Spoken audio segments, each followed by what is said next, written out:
লেখালেখির অভ্যাস আছে। তো এই বিষয়ে যদি আমাদেরকে কিছু বলেন। হ্যাঁ, আমি আসলে কার্টুন ভিত্তিকই জোকস কমিক্স দিয়ে আমার কিছু বই আছে।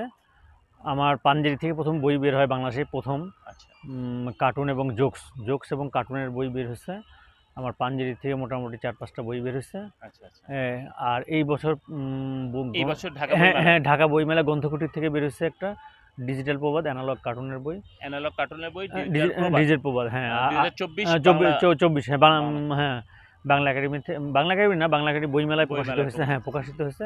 এবং এছাড়াও আমার কথা প্রকাশের থেকেও বই বের হয়। জি, এ জি। পর্যন্ত আমার হচ্ছে প্রবাদের সঙ্গে কৌতুক ফ্রি পার্ট 3 আসছে এইবার। আচ্ছা, আচ্ছা। হ্যাঁ, তো আগামীতেও হয়তো আমি মানে আপনার এটা কমিক্স এটা একটা বের নেশা। হবে। হ্যাঁ, প্রতি বছর যেহেতু আমি কমিক্স কার্টুন নিয়ে কাজ করি, জি, জি, জি, তো জি। প্রতি বছর এটা বই আকারে দেই। অনেকজন মানুষ এটা অ্যাপ্রিশিয়েট করে, তারাও বই এবং খোঁজে এতে আমার। কিন্তু অনেকে উপকৃত হচ্ছে।